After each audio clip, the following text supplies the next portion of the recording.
বলো পরমাণু।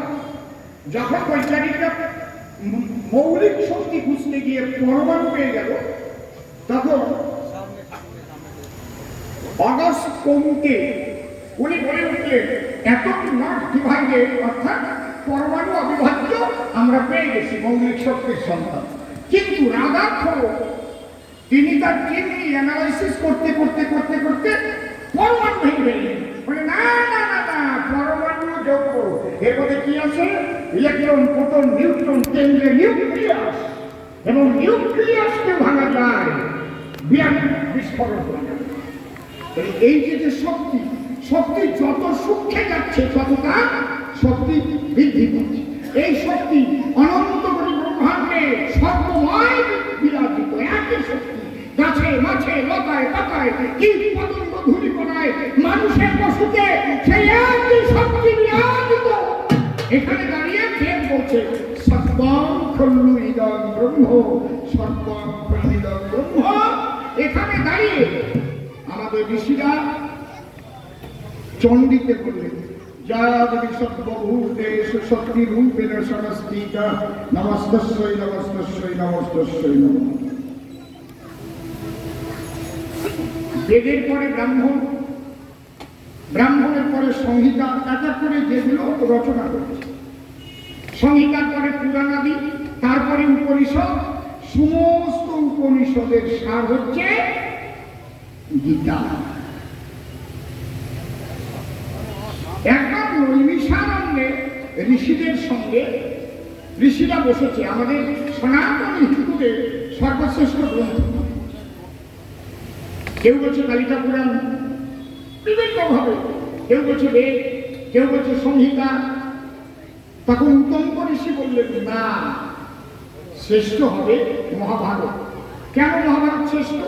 যেহেতু মহাভারতের মধ্যে গীতা রয়েছে, আর গীতাই হচ্ছে ভগবান শ্রীকৃষ্ণের মুখশ্রিত বাণী। এই যে 18টা অধ্যায় ভগবান শ্রীকৃষ্ণ যা যা বলেছে, যত গ্রন্থ আছে কোন গ্রন্থের মধ্যে স্বয়ং ঈশ্বরের বাণী পাওয়া যাবে না, আমাদের লেখা। কিন্তু মহাভারতেরই একটা পাঠ গীতা, ওটাই হচ্ছে ভগবান শ্রীকৃষ্ণের বাণী। সেই ক্ষেত্রে এবং ভগবান বলছেন গীতা হে হৃদয় পাঠ্য, হে পাঠ্য, গীতা হচ্ছে আমার হৃদয়। সবচাইতে শ্রেষ্ঠ তো মানুষের হৃদয় নাকি? এই হৃদয় যদি কলুষিত হয়ে যায়, সেই মানুষটি কলুষিত হয়ে যায়। আর হৃদয় যদি সত্য, প্রেম, পবিত্রতা ধরে ওঠে, মানুষটি সুন্দর হয়। ঠিক তো নাকি? হৃদয়বান। সেখানে সবাই কিন্তু স্বাক্ষর করেছিল যে হ্যাঁ আমরা মেনে নিলাম, যেহেতু গীতা রয়েছে। তখন একটা শ্লোক সেখানে ঋষিরা লিখেছিল, ধর্ম অর্থ কাম মোক্ষ নাম উপদেশ সমন্বিত ইতিবৃত্ত কথাযুক্ত ইতিহাস চক্ষকে ত্রিদশানাম যথা বিষ্ণু দ্বিপদ ব্রাহ্মণ যথা ভূষণাম চ সর্বশ্রেষ্ঠানাম যথা চূড়ামণি বড় তথেহাং সর্বশাস্ত্রানাম মহাভারত উত্তমম। যে মহাভারতের মধ্যে গীতা আছে। এইবার আমরা গীতার মধ্যে কি আছে? এই গীতা সম্পর্কে আমার ভারতের কেউ নয়, ফ্রান্সের প্রাক্তন প্রধানমন্ত্রী মিস্টার ডগল সাহেব, ফ্রান্সের প্রাক্তন প্রধানমন্ত্রী মিস্টার ডগল সাহেব তার ক্রিটিক্যাল অ্যানালাইসিস অফ লিটারেচার আছে লেখা। একটু বলেছেন তুমি যে ধর্মের মানুষ হও, গীতা অধ্যয়ন করো। গীতা সর্বকালের বর্তমান। গীতা এমন একটা জ্ঞান, সর্বকালের বর্তমান। মানে যেমন আমি যদি খারাপ কাজ করি, মনে করেন আপনারা বলবেন না অসীম সরকারকে আমরা আনন্দ না, বুঝতে পারছেন? আমি সর্বকালের শ্রেষ্ঠ হতে পারি না যদি ভালো কাজ না করি। তাই গীতার মধ্যে এমন জ্ঞান যে অতীত, বর্তমান এবং ভবিষ্যৎ সৃষ্টি যতদিন থাকবে, গীতার জ্ঞান মানব কল্যাণে ততদিন কাজে লাগবে, ততদিন কাজে লাগবে। কখনো কেউ বলতে পারবে না যে গীতায় যা বলা আছে এখন ওটার প্রয়োজন না। একে বলে সর্বকালের বর্তমান। বোঝা গেল? কে বলছে? ফ্রান্সের প্রাক্তন প্রধানমন্ত্রী মিস্টার ডগল সাহেব। তুমি যে ধর্মের মানুষ হও না কেন, গীতা অধ্যয়ন করো। তুমি যদি গীতা পাঠ করতে না পারো, তাহলে যেখানে গীতা পাঠ হয় শ্রবণ করো। যদি তুমি কানে কানা হও, শুনতে না পারো, অন্তত গীতা তুমি দর্শন করো।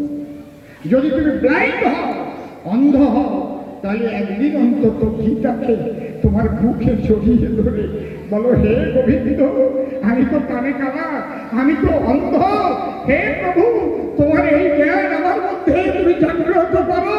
দুপুরটা চোখের জল দিয়ে তার কাছে আত্মনিবেদন করো। প্রেমানন্দ হরি হরি বল। ফ্রান্সের প্রাক্তন প্রধানমন্ত্রী মিস্টার ঠাকুর সাহেব আজকে সকাল থেকে ঘুরছি, যে যে জায়গায় নিয়ে গেছে সেই সেই জায়গায় গেছি, আবার এখানে আসছি। এই বিষয়ের উপরে গাড়িতে বসে একটা গান লিখেছি। এই গাড়ি তো চলে, হাত কাঁপে, সেই গানটা শোনাচ্ছে। হ্যাঁ, লাগা হইল হইল গান। হা হা হা হা। তাহলে এই গীতায় কি আমাদের উপকারে আসবে? একটা মানুষের মনুষ্যত্ব জাগ্রত হতে গেলে, জাগ্রত করতে গেলে যা যা প্রয়োজন, জ্ঞান, যোগ, ভক্তি, ত্রিস্তরের উপদেশ গীতায় দেওয়া আছে। হিন্দু ধর্মে শ্রেষ্ঠ গ্রন্থ ভগবানের বাণী গীতা। হিন্দু ধর্মের শ্রেষ্ঠ গ্রন্থ ভগবানের বাণী। হিন্দু ধর্মের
কি পাস করেছে তুমি বাবা?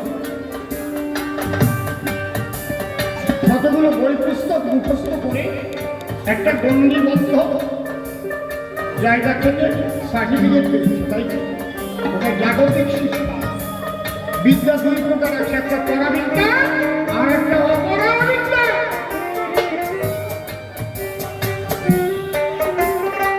শ্রী ঠাকুর রামকৃষ্ণদেব তিনি ক লিখতে পারতেন না, পণ্ডিত স লিখতে পারতেন।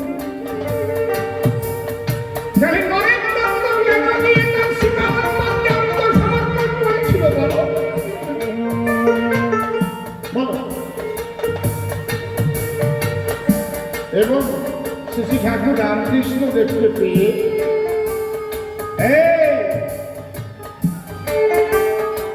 তিনি বিবেকানন্দ সঠিকভাবে একটা আলাপ কর। তিনজন একসঙ্গে একই জিনিস বাজার, বেহালাকে ফল কর, বেহালাকে ফল কর।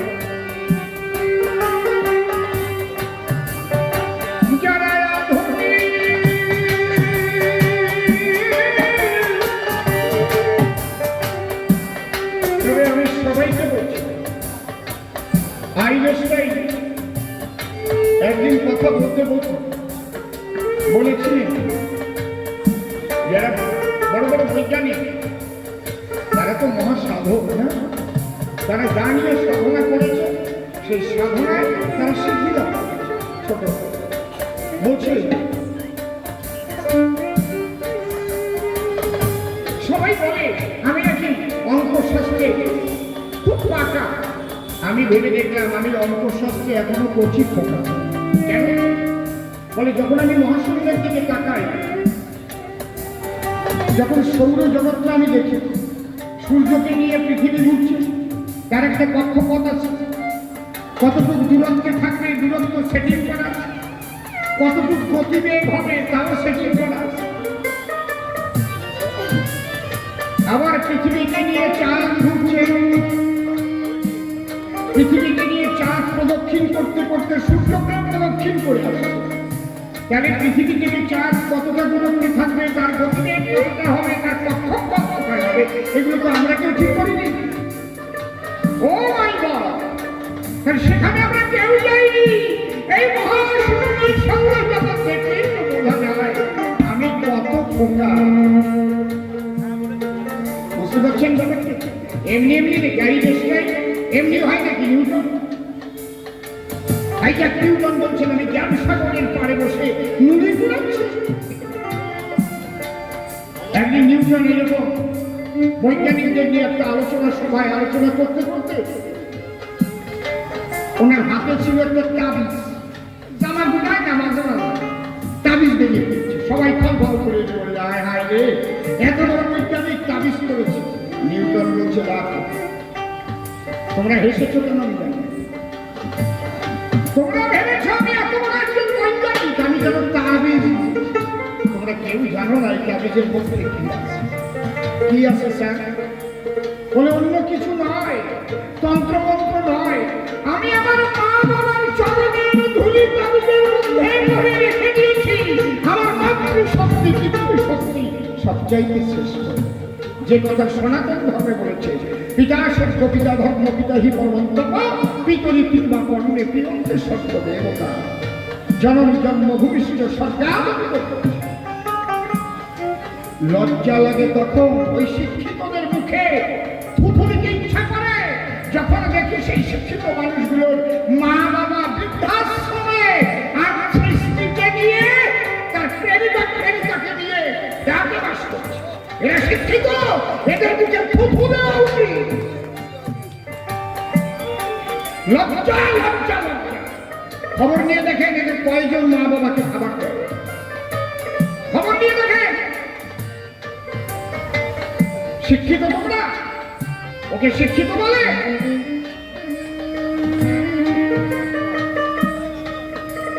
নিউটন পর্যন্ত কিভাবে সম্মান দিলে, কি শিক্ষা দিয়েছিল। আহা, ওরে যারা আধুনিক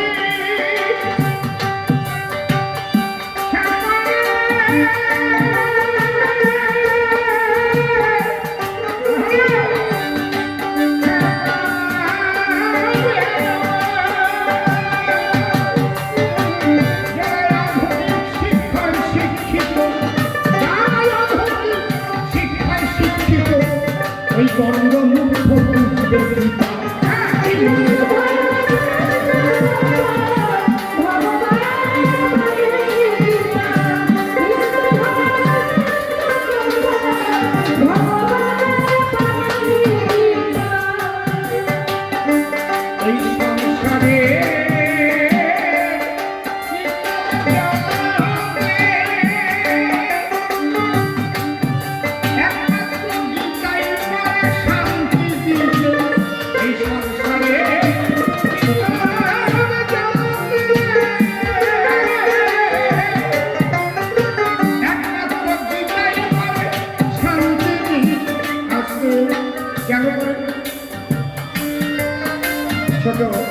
এই সংসারে ত্রিকাল জ্বালা কি কি? তিনটি জ্বালা, আধ্যাত্মিক, আদি ভৌতিক, আদি দৈবিক।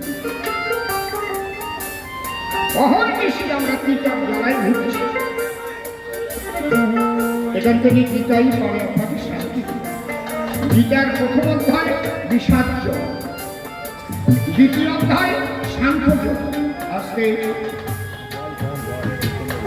পৃথিবী সৃষ্টি হওয়ার পরে এই সনাতনীদের মধ্যে মা আর সন্তানের আলোচনায় একখানা গ্রন্থ তৈরি হয়েছে। সেই গ্রন্থটার নাম আপনারা জানেন, মা শ্রেণীর মধ্যে দিয়ে ব্রহ্মতত্ত্ব আলোচনা। কেউ জানেন এখানকার? বলতে পারছেন না কেউ?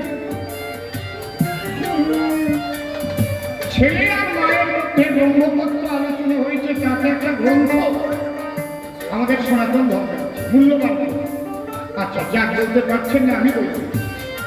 দেবাহুতি আর কপিল ঋষি, এই দুইজনা যেমন অর্জুন আর শ্রীকৃষ্ণের প্রথমে সৃষ্টি হয়েছে গীতা, দেবাহুতি আর কপিলের প্রথম ব্রহ্মতত্ত্ব প্রথমে কি সৃষ্টি হয়েছে, তার নাম সাংখ্য দর্শন। বুঝতে পারছেন কি বলছি? ওই সাংখ্য যোগ যেখানে আত্মতত্ত্ব, আত্মাতত্ত্ব, পরমাত্মা তত্ত্ব, ব্রহ্মতত্ত্ব দ্বিতীয় অধ্যায়।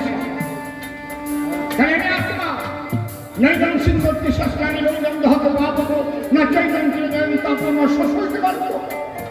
আমি সেই পবিত্র আত্মা, আমাকে অস্ত্রে কাটতে পারে না, আমাকে আগুনে পোড়াতে পারে। এই জন্যে ভারত মায়ের বীর সন্তান ক্ষুদিরাম বসুকে যখন ফাঁসির কাছে নিয়ে যাওয়ার আগে জিজ্ঞেস করা হয়েছিল তোমার শেষ ইচ্ছা কি, তিনি বলেছিলেন আমি গীতার একটা শ্লোক উচ্চারণ, আমাকে গীতে এনে যাও। কি? নৈনম সিন্ধম দ্বিশস্ত্রাণ নৈনম দহতে পাবক না চৈনম চিরদয়ম তপো না সসলতে পারব। মানে তোমরা আমাকে ফাঁসি দিচ্ছ জড়ো দেহ, আমি যে আত্মা তাকে তোমরা মারতে পারো না।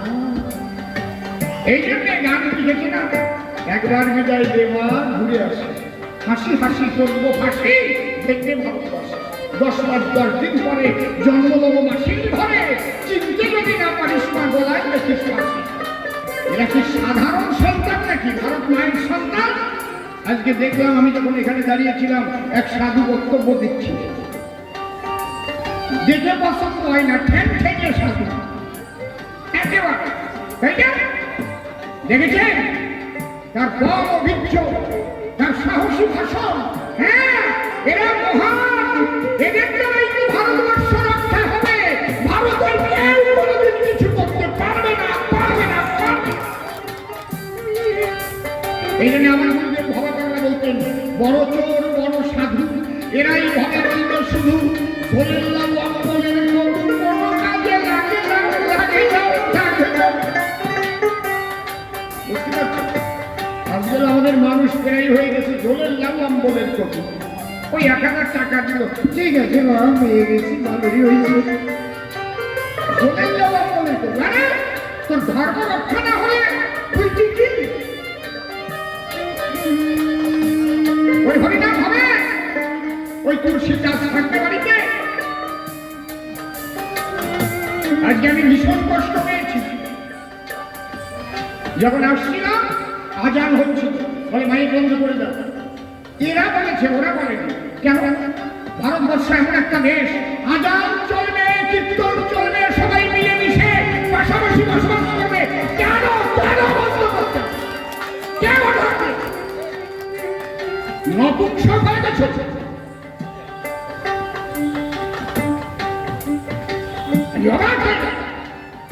এটা কি ভারতবর্ষ না পাকিস্তান না আফগানিস্তান? কই আমরা তো কীর্তনের সময় বলি না তোমার আজান আর ভাই বন্ধ করে দাও, বলি আমরা চলুক ভাই আজান, চলুক কীর্তন গান, প্রেমানন্দে সবাই মিলে এক মহাপ্রাণের সঙ্গে মিলিত হব। আজকে পশ্চিমবাংলার এই অবস্থা হবে কেন? এই ভয় কে জানো? আমি জবাব চাই। এই জন্য জাগ্রত হতে হবে। গীতা গীতা আপনাকে পড়তে হবে। আপনারা জানেন না কার্গিল যুদ্ধের সময় প্রতিদিন সকালবেলায় যারা ওখানে যুদ্ধ করেছিল সেনাদের গীতা পাঠ করানো হয়েছে। আমার অটল বিহারী বাজপেয়ী এটা করেছিলেন, গীতা পাঠ করলে মাতৃভূমির প্রতি গর্ব জন্মে, আর আমি যে মরবো না চির সেই আত্মতত্ত্ব জ্ঞান যাবে। এই সংসারে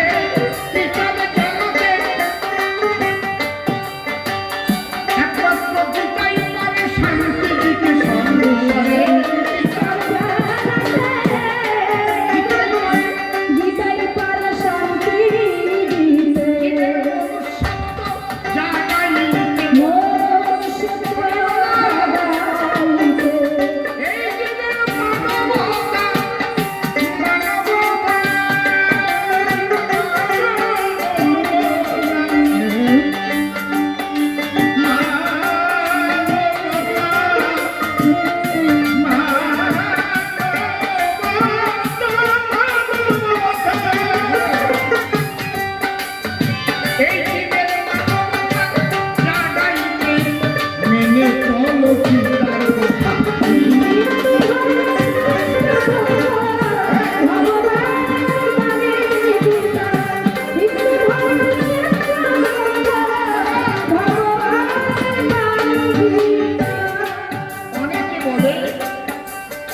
গীতার মধ্যে বর্ণ বৈষম্য করেছে। কিছু বেশি শিক্ষিত মানুষ আজকের হয়ে গেছে তো না, গীতা ভালো না কেন? ওর মধ্যে 4 বর্ণের কথা লেখা আছে, ব্রাহ্মণ ক্ষত্রিয় বৈশ্য শূদ্র। কি লেখা আছে একদিন চোখ খুলে দেখেছ? আমাদের আদি গ্রন্থ তাতে কি লেখা আছে বেদে দেখেছ? জন্মে বা জায়তে শূদ্র সংস্কারা দ্বিজোচ্চতে বেদ পাঠের ভবে নিবিন্ন ব্রহ্ম জানা এখানে ভগবান শ্রীকৃষ্ণ বলেছেন, কি বলছেন? চাতুর্বর্ণময় সৃষ্ট গুণ কর্ম বিভাগশ। এবং কি কি গুণ থাকলে সে ব্রাহ্মণ, কি কি গুণ থাকলে সে ক্ষত্রিয়, কি কি গুণ থাকলে সে বৈশ্য, আর কি কি গুণ থাকলে কর্মগুণ থাকলে সে শূদ্র, একদম ভাগ ভাগ করে লিখে দেওয়া আছে। গুণ কর্ম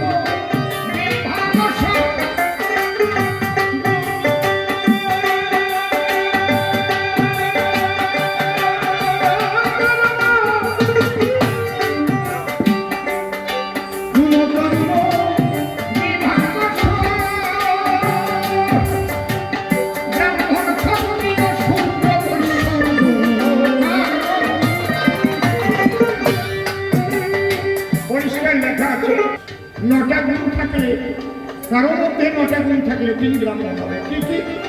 সমদমতম সঞ্চখান্তি কার্যবম এ বছর জ্ঞান বিজ্ঞান বাস্তবন ব্রহ্মকার্য সবার। কি অবস্থা? যদি মুচির ঘরে জন্ম নিয়ে তার 9টা গুণ থাকে, ইহাই তো সনাতনী কথা। বিশ্বামিত্র সে কি ব্রাহ্মণের পুত্র? বশিষ্ঠ সে তো বেশ্যার পুত্র। সে বশিষ্ঠ শ্রেষ্ঠ ব্রাহ্মণ। আমাদের সনাতন ধর্মের ধর্মগুরু সে তো জারদ সন্তান। আমি তাকে ছোট করবার জন্য বলছি না। জন্ম হোক যথা কথা করতে চাই। তার যখন জন্ম হয়েছিল তার বাবা কি তার মাকে বিয়ে করেছিল? কুমারীর অবস্থায় ব্যাসের জন্ম হল। তাহলে কোনো কুমারী যদি গর্ভের সন্তান হয় সেই সন্তানকে কি সন্তান বলে? জারদ বলে না? কথা বল না কেন? হ্যাঁ, কায়দা আছে, অত সোজা না। ব্যাসদেব নিজে লিখে গেছে, যা পদশস্ত কৈবর্তাৎ সপকাচ পরাশর মান্ডব্য মন্দকে সম্ভবা বশিষ্ঠ বনিতাত্মজ। বনিতা মানে কি? বেশ্যা। একটু ভালো ভাষায় যদি বঙ্কিমচন্দ্রের ভাষায় বলি তাহলে জনরঞ্জন বধূ। বঙ্কিমের ভাষার মধ্যে তো বিশাল বধূ। দেখেছেন কি বাজে কথাটাকে কি ভালো করে বলতো? জনরঞ্জন বধূ। যদি কাউকে হঠাৎ বলে, আচ্ছা তুমি কি জনরঞ্জন বধূ, হঠাৎ রাগতে পারবে নাকি?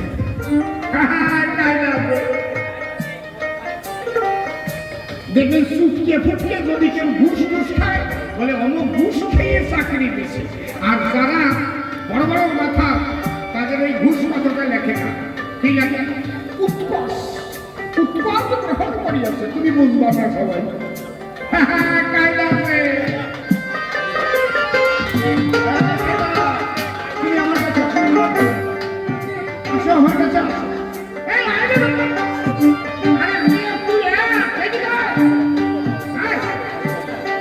আমার চিন্তি পারো না, এদিকে আসো। আমার কাছে আসো, আমি ডাকছি তোমার। কি আনন্দ করছে হাতি কালি। এই তো আমার অসুবিধা। আমি অনেকক্ষণ থেকে শুনেছি অসুবিধা দেবসিংহ হবে। আমি দেখে কত খুশি হয়েছি আমি বলতে পারবো না। দেখে আমি দেখে ইশারা করতে বুঝতে পারতো না।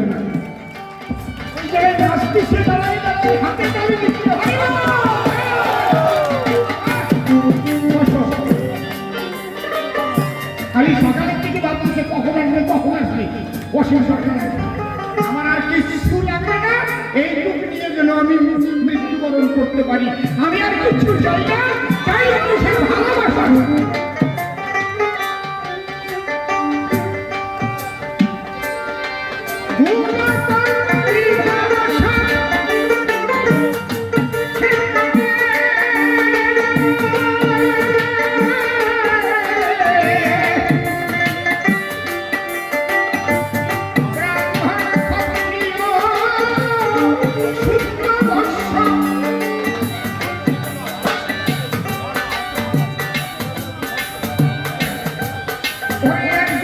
মুচির ছেলে হয় নমস্য, মুচির ছেলে হয় নমস্য।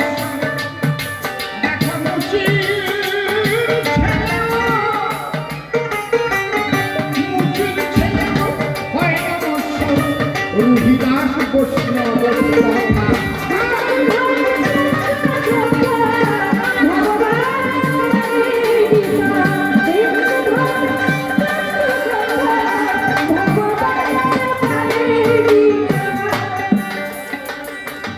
গীতায় আমরা চিরসঙ্গী সকলে করিব।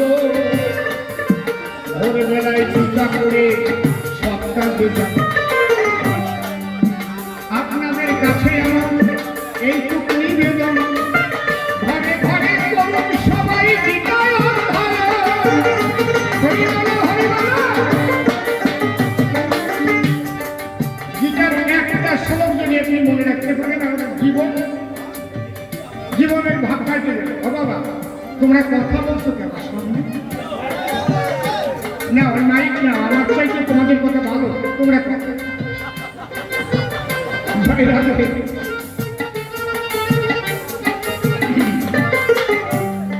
একটা শ্লোক, একটা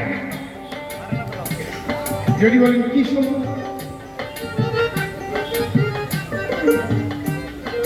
সর্বত পানিপাদম তৎসর্বতকে শিরমুখম সর্বতে শ্রুতিমল্লকে সর্বভাবৃত কৃষ্ণ। বেশ বেশি আছে, ভালো লাগে। একদিন আগে সাধু বাবা চলবেন গীতা পাঠ করে, আর একজন যাচ্ছিল ওই পথ ধরে। এই যে যেমন গীতা পাঠ হচ্ছে, ওই পথ ধরে চোর তার 10 বছরের বাচ্চাকে নিয়ে ওরাও তো চুরি বিদ্যা শেখাবে। চল কিভাবে চুরি করি দেখ। মাস্টার মশাই বাচ্চা থেকে যেমন তার ছেলেকে কথা বলার থেকেই শিখাতে থাকে লেখাপড়া, যারা শিল্পী বাচ্চা থেকেই ঘরে বসে সারেগামা বাচ্চাদের শিখায় নাকি, চোরও তো শিখায়। আমার ছেলেটা চোরও কায়দা আছে। গীতা পাঠ হতেছিল, চোর যখন যায় বাচ্চাটাকে নিয়ে শেখা খনকাল দাঁড়ায়।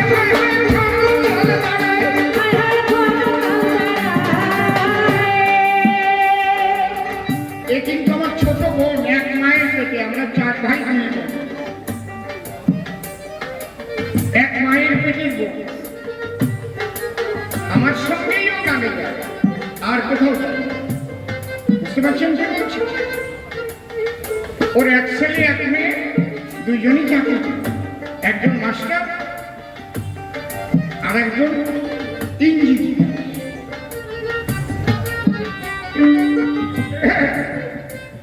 রাস্তা দিয়ে যাচ্ছিল তো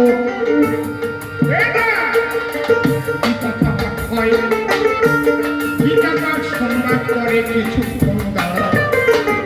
তখন গীতা পাঠ একটা গল্প ছলে করছি। দেখো, তোমরা যদি এই একটা শ্লোক মনে রাখতে পারো, তোমাদের জীবনে পরিবর্তন।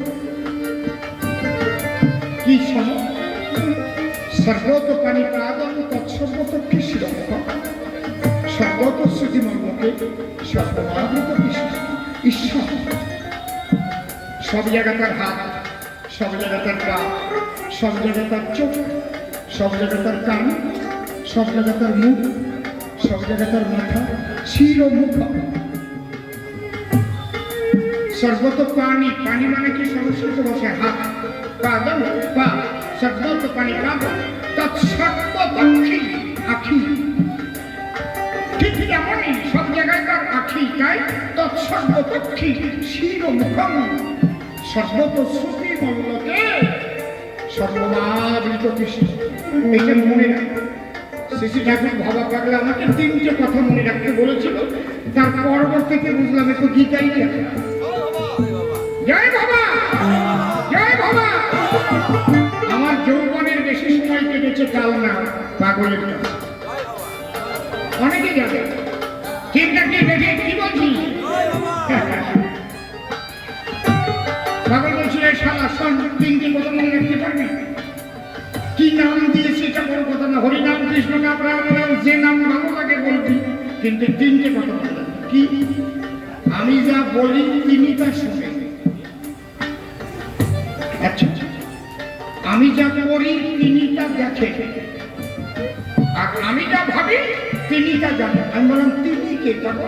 তাই আরে শালা তুই যাবে মানিস সে, যে আল্লাহ মানে আল্লাহ, যে কৃষ্ণ মানে কৃষ্ণ, যে ভবা মানে ভবা, যে গড মানে গড, বুঝিস না? তাহলে আমি যা করি তিনি তা দেখেন। তাহলে আকাশ করা যাবে যদি দেখি এই যে আমি ভবা দেখতেছি, মনে করেন আমি কোনো খারাপ কাজ করতে যাচ্ছি, মনে করেন ঘুষ খাবো, ঘুষ টাকা নেবো, ওরে ভবা দেখতেছি, আর নেওয়া যাবে? তাহলে আমি যা করি তিনি তা দেখেন, আমি যা বলি তিনি তা শোনেন, আমি যা ভাবি তিনি সব জানেন। হরি হরি বল। ওই কথাটাই সংস্কৃতের ভাষা, সব জায়গায় তার হাত পাও কান চোখ না। তাই এক গুরুদেব তার দুই শিষ্যকে দুখানে গীতা দিয়েছে, তোমরা পড়ো, 6 মাস পরে আসবে। ওই গীতা পাঠক ব্যাখ্যা করছে, আর চোর তার ছেলে নিয়ে দাঁড়িয়ে শুনছে। 6 মাস পরে যখন দুই শিষ্য এসেছে, আচ্ছা তোমাদের গীতা জ্ঞান কেমন হয়েছে আমি একটু পরীক্ষা নেব, এই নাও। দুইজনের হাতে দুটো আপেল দিয়েছে। আপেল দিয়ে গুরু বলে আমার কথা লও, যে জায়গা কেউ না দেখে এমন জায়গায় এই আপেল দুইজন দুই দিক চলে যাবে, কেউ দেখলে কিন্তু খেতে পারবে না। যে জায়গা কেউ না দেখবে সেখান থেকে খেয়ে আমার কাছে আসবে। দুই শিষ্য দুই দিকে এক শিষ্য মধ্যে চলে যায়,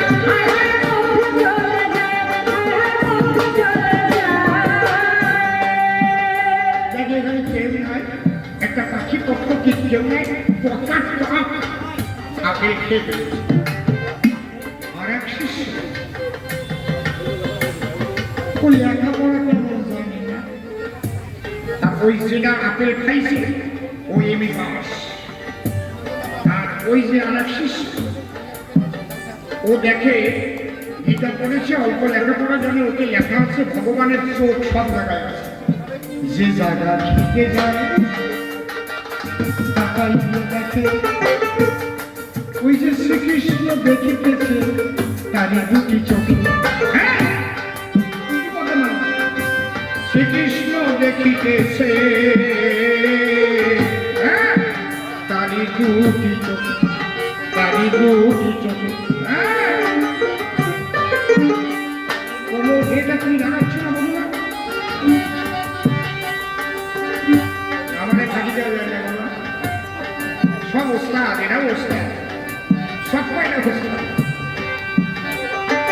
আমিও যে চরম তলে কইরা থাকি, আমার মাসি বাবা কত ভালো, কত ভালো।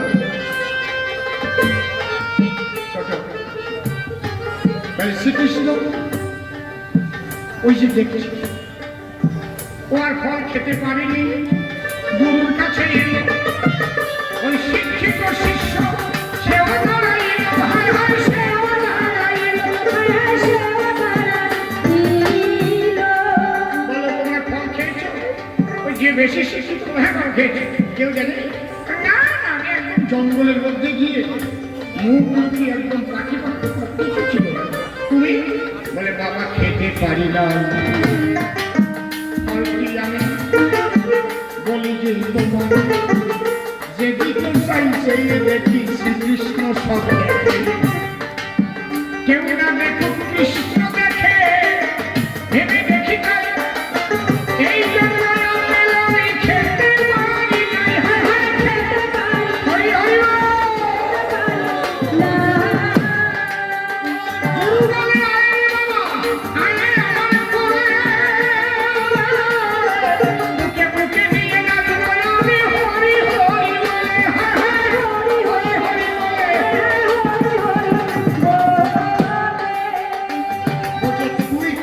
গীতা পড়েছিস, তুই লেখাপড়া কম জানলেও ওর পাশ হলেও তোর বোধ হয়েছে, কিন্তু ওই এমএ পাস করে ওর বোধ হয় নাই। হরিবল হরিবল। আয় বাবা তুই থাকিস, আর ওনার জীবন গেছে মাঠে। এই চোর আর চোরের ছেলে শুনে দুইজনে চুরি করতে রাত্রিবেলায় গেল। ছেলেটাকে একটু দূরে পার করায় রাখি। ছেলেটাকে বলছে শোন, আমি শাবল দিয়ে শিক্ষা করব, যদি কেউ দেখে ফেলে তুই খালি একটু করবি, তোকে নিয়ে পারবে। ঠিক আছে। এবার বাবা যখন শাবল দিয়ে শিক্ষাচ্ছে, ও দাঁড়িয়ে ঘুরে থেকে ছেলেকে নিয়ে সরে গেছে। অন্ধকারে কে কে আসছে বলে, বাবা ওই যে আসার সময় গীতা পাঠন বললো না, কেউ না দেখুন কৃষ্ণ দেখে, তুমি বোঝো নাই, ওই কথাটা মনে রেখেছি, তোমাকে জানাই।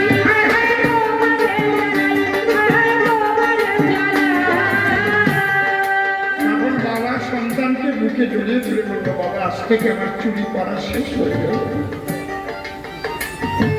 তুই আমার গুরু। যদি গীতার একটা শ্লোকের জ্ঞান থাকে, তাহলে দেশ থেকে দুর্নীতি চলে যাবে, ঘুষখোর চলে যাবে, চোর চলে যাবে, নারী ধর্ষণ চলে যাবে, থাকবে না। পরিশুদ্ধ পৃথিবী হবে। এমন জ্ঞান গীতার মধ্যে আছে। যদি একটা শ্লোকের মানুষকে বুঝতে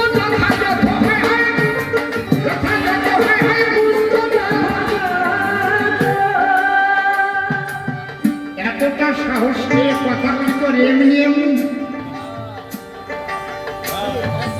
যদি চুরি করতাম তাহলে এত বল থাকতো না। এক জায়গায় একটু দুর্বলতায় কামড় রাখতো, ওই কারণে আমি যা করছি ওইকে যদি করিয়ে দেয় খালি মঠ। ঠিক কিনা? আমি তো ভয় পাইনি, কারণ আমি জানি কি করেছি।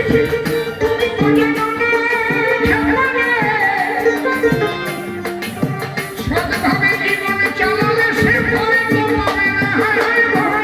পাবে না।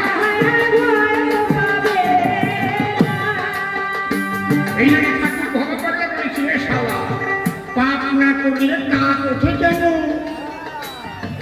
তুমি পাপ করেছ বলে ওঠে তোমার কাজ।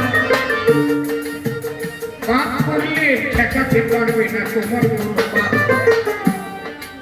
যাক, অনেক কথা বলে গেলাম, সভ্য সভা হলো, আমার সিকিউরিটিদের খাবার সময় বলে গেল।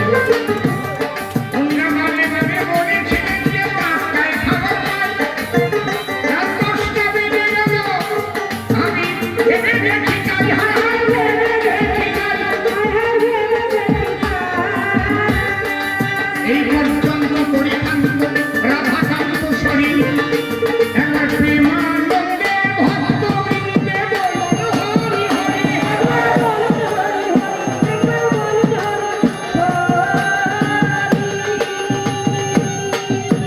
হরি হরি